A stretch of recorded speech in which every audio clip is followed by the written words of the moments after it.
Hi there, and welcome back to Kari's Confessions, a Nonprofit Exec Tells All. I'm Kari Anderson, your host and principal with Incite Consulting. My podcast explores the tools and strategies that help nonprofit leaders grow their impact and build resilient organizations. As always, I'm here to share some hard-earned lessons and honest truths from life inside the nonprofit world. I've spent 25 plus years in the nonprofit sector and leadership roles with 7 organizations. Now, I provide coaching and consulting services to ensure that nonprofits, like yours, have the structure, systems, and practices to do your best work. Wherever I go, I continue to hear that nonprofit execs need a space to gather, to receive tools, feedback, and advice that encourages them to stay the course. It doesn't matter if you're in a village of 182 or a metropolis of millions, nonprofit work is both gratifying and lonely.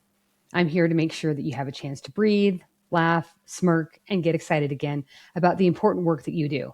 So I'm really glad that you're here today because we're going to be talking about something that almost every nonprofit leader, manager, board member, and team member feels that very few people say out loud. And that is this: why does it feel like we are working so hard and yet still struggling to move forward?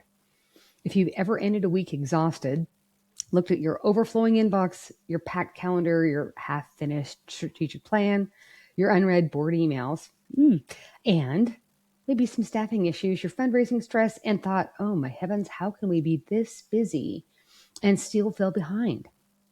You're absolutely not alone. I have been there. And honestly, that's the feeling. It's one of the defining experiences of nonprofit leadership. Today, I want to talk about the difference between being busy and being effective.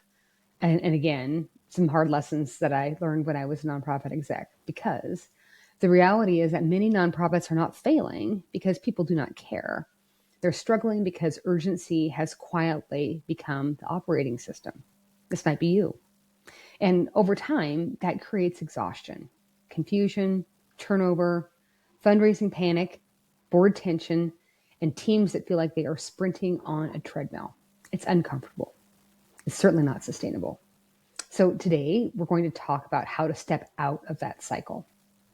I'm going to share some practical ideas, some lessons that I've learned over more than the 20 plus years working inside the sector and now 15 plus consulting.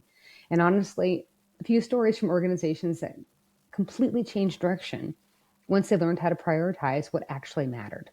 Because here's the good news: this can change. You do not have to stay trapped in reaction mode forever. So, my first story for you: the executive director who couldn't catch her breath. A few years ago, I worked with an executive director who called me after what she described as the week that broke me. And honestly, when she told me the story, I understood.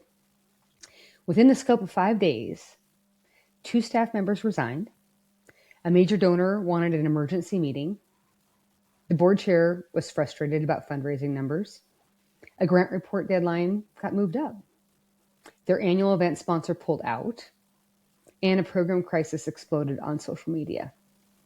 By Friday afternoon, she was sitting in her office crying. I frankly was surprised that she wasn't crying sooner. It's a lot. Not because she wasn't capable, right? Not because she didn't care, but because she felt like no matter how hard she worked, the organization was always one step away from chaos. And when I asked her a simple question, what are the top 3 priorities for the organization this year? She stared at me for a long time. And then she said, I honestly don't know anymore. And that moment has stayed with me because I think it represents what happens in so many nonprofits. Not bad leadership, not lazy people, just too many competing urgencies. Everything feels important. Everything feels immediate. And eventually the organization loses clarity about what actually matters most. So we fall in something called the nonprofit urgency trap. Our sector is uniquely vulnerable to urgency because, unlike many businesses, nonprofits are carrying real human needs. You are feeding people, you are housing people, you are educating kids, you are supporting survivors, you are preserving communities, you are helping families through crises. So, of course, everything feels urgent. And then on top of that, you layer limited staffing, unpredictable funding, board dynamics, donor expectations, grant deadlines, community pressure, constant change. And before long, people are operating in permanent survival mode. I remember serving on a nonprofit board years ago where every single meeting felt like it was a fire drill. Every month there was a new emergency. The agenda would start with strategic priorities and devolve, right? Within 15 minutes, we were talking about printer contracts, staff frustrations, event logistics, and whether someone remembered to order name tags, for God's sake. Finally, one board member leaned back in her chair and said, "Are we governing an organization or reacting to one?" And the room got really quiet because everyone knew exactly what she meant. And that's what happens when urgency starts masquerading as importance. The organization becomes reactive instead of intentional. And the hardest part, most people inside the organization do not even realize it's happening because the pace feels normal. So I'd like you to consider a reframe, right? I've mentioned this almost every time I'm on a podcast. Nonprofit is a tax status, not a business model. I mention this today again because one of the most important mindset shifts I ever learned is this, right? Is this phrase, nonprofit is a tax status. It's not a business model. It's incredibly important because many nonprofit leaders were promoted because they were amazing at the mission work. This might be you. They cared deeply. They worked hard. They were committed. And suddenly they inherit people and people management in particular, budgeting, fundraising, board leadership, organizational strategy, operations, systems, culture building. And nobody trained them for it. I sure wasn't trained. I remember one nonprofit leader telling me, "I thought becoming executive director meant helping more people. I didn't realize I'd have to spend half my life managing spreadsheets and personalities." And honestly, that's real. But sustainable nonprofits have to function like healthy businesses, not corporate in a cold way. No, no. Not profit driven, but structured, intentional, clear. That means having real strategy, understanding revenue, building systems, managing people effectively, creating accountability, making decisions based on mission and sustainability instead of panic. Because hustle is not a long-term strategy, and burnout is not proof of commitment. I've got another story for you. It's about the organization that did less and grew more. I worked with an organization that had become famous internally for saying yes to everything. Absolutely everything. Every opportunity, every partnership, every event, every grant possibility, every collaboration. And from the outside, it looked impressive. But internally, staff was absolutely exhausted. People were working nights, turnover was rising, programs were inconsistent, fundraising was chaotic, and nobody could explain what the organization's actual priorities were. So during strategic planning, I asked the leadership team a question. If you could only keep 3 initiatives next year, which ones would most advance your mission? The room got uncomfortable. People defended the programs. People got emotional. There was tension. But eventually, something important happened. They realized they were spreading themselves so thin that they were underperforming almost everywhere. So they made some hard choices. They paused programs. Imagine. They streamlined events. If only, right? They simplified goals. They clarified roles. They narrowed priorities. And within 18 months, fundraising improved, staff turnover dropped, board engagement increased, and program outcomes actually got stronger.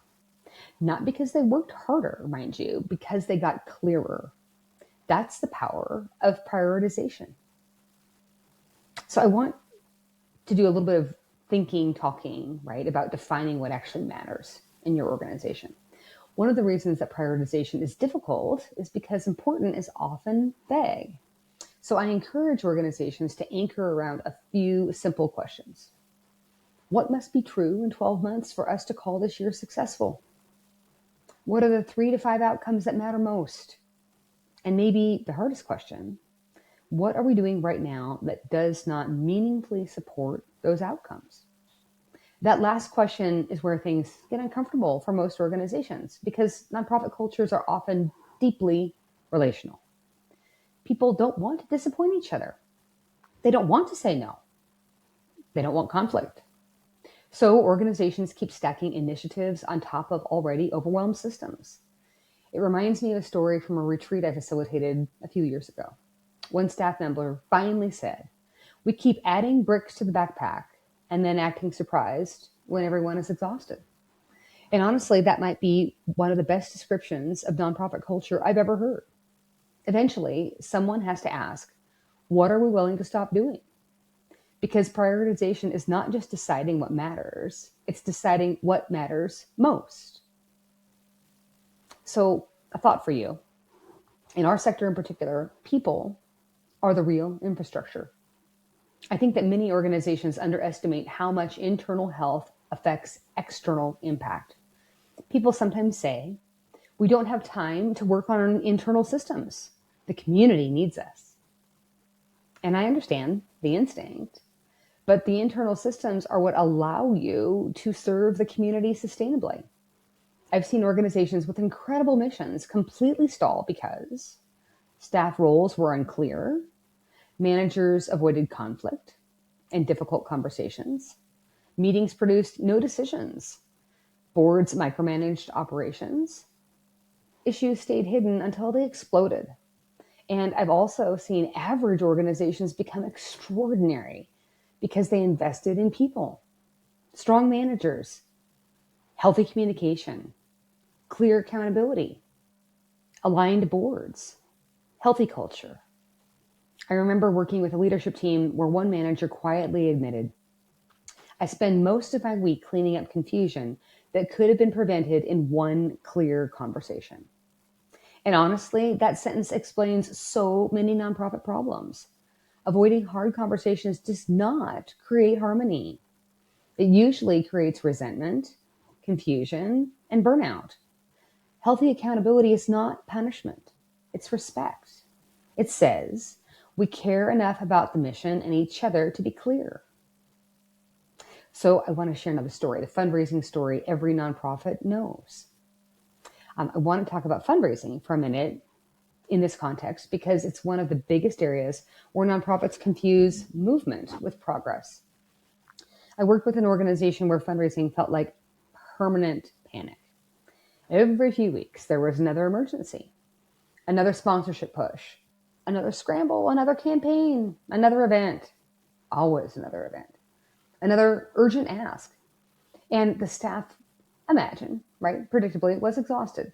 One development director told me, "I feel like I'm sprinting, right, on the treadmill while carrying a filing cabinet full of bricks," which honestly felt accurate. So we stepped back and looked at the systems. And here's what we found.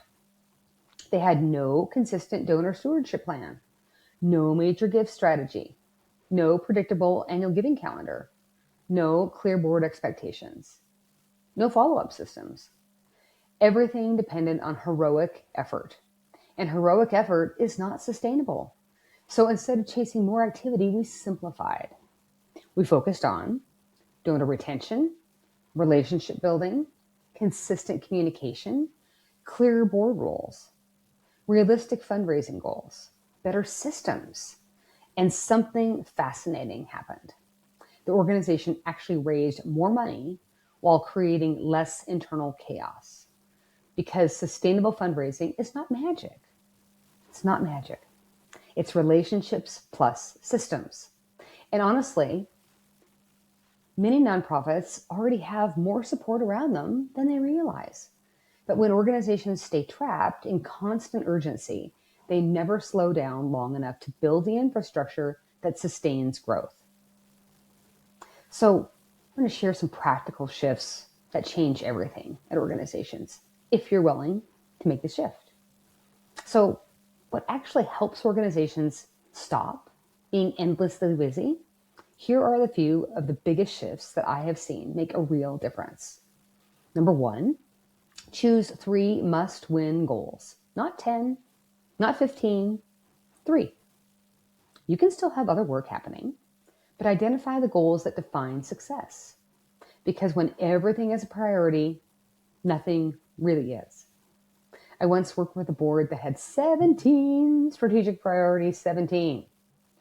One board member jokingly asked if the strategic plan was actually a wish list. And honestly, it kind of was. So once they narrowed focus, the organization started moving faster with far less confusion. Number 2, make meetings about decisions. If your meetings are mostly updates, people will leave exhausted and unclear. Good meetings answer, what decisions are we making? Who owns what? What happens next? One organization I worked with cut their leadership meetings from 2 hours to 50 minutes simply by eliminating repetitive updates people could read beforehand. And people actually started liking meetings again, which felt almost miraculous. Number 3, clarify roles. When roles are fuzzy, organizations waste enormous energy. Boards will drift into operations. Staff wait for approvals forever. Leaders overfunction. I once worked with an executive director who was approving social media captions, ordering office supplies, managing board conflict, writing grants, and troubleshooting copier issues. Not because she wanted to, because nobody had clarified ownership. Clear structure protects people from exhaustion. Number 4, normalize naming problems early. So healthy organizations do not avoid problems. They surface them early. And honestly, one of the healthiest signs in a team is hearing someone say, this isn't working, without fear. Because problems hidden early become crisis later. Number 5, build succession planning before crisis hits. If your organization would collapse because one person leaves, that is not a character issue. It is a systems issue. Succession planning is not just about replacing executive directors, folks. It's about protecting relationships, knowledge, processes, and continuity. And nonprofits that invest in continuity are almost always more resilient long term. So I have another story. The board that finally stopped fighting. I have to talk about boards because so many nonprofit leaders quietly carry stress around governance. I once worked with a board and an executive director who were locked in constant tension. Board members felt uninformed. Staff felt micromanaged. Meetings felt defensive. Nobody trusted each other. And honestly, everyone thought the problem was personalities. But when we dug deeper, the issue was actually structure. Roles were unclear. Expectations were inconsistent. Committees existed because that's how we've always done it. Board members had never really been trained. So we rebuilt the framework. Clear board expectations, clear fundraising roles, clear governance responsibilities, better onboarding for everyone, simplified committee structures, healthier communication. And within months, the tone completely changed. Not because the people changed, because the system changed. That's an important lesson. Sometimes what looks like a people problem is actually a clarity problem. And I'm here to remind you that you do not have to carry everything alone. This part matters deeply to me as a former executive director and as a former board director. Nonprofit leaders are often carrying extraordinary emotional weight. If you're competent, people hand you more. If you stay calm in crisis, people assume that you can absorb endless pressure. And eventually, many leaders become isolated. I remember one executive director saying to me, everyone comes to me with problems, but I really don't have anyone to bring mine to. That stayed with me because that was my reality for years. Because leadership can become lonely very, very quickly. And one of the healthiest things leaders can do is stop believing they have to carry everything themselves. Sometimes the most strategic thing you can do is bring in support, a coach, a facilitator, a fundraising strategist, operational support, a communications partner, peer advisors. Not because you are failing, because healthy leadership requires perspective. And honestly, sometimes the biggest breakthroughs happen when an outside voice helps an organization untangle the knots everyone else has gotten used to stepping around. So as we wrap up today, I want to leave you with this. Busy is not always a badge of honor. Sometimes busy is a warning light, a sign that the organization is running on urgency instead of intention. And the beautiful thing is that this can change. You can build clearer priorities. You can create stronger systems. You can improve fundraising and sustainability. You can structure your board more effectively. You can normalize healthy accountability. You can protect your people from burnout. And none of that requires perfection.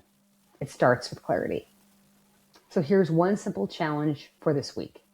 Pick one recurring frustration in your organization, one thing that keeps creating stress, and ask, what system would make this easier next month? Not someday, next month. Because sustainable nonprofits are not built through endless hustle. They are built through intentional leadership. Thank you so much for being here today. And thank you for the work that you do. Nonprofit work matters deeply, and the people doing it deserve organizations that are healthy enough to sustain the mission long term. If you found this episode helpful, please do share it with a colleague or board member, and make sure to follow me on your favorite streaming platforms. For additional resources and tools, follow me on LinkedIn. You can also check out my website at inciteconsultinggroup.com. Until next time, have a great week.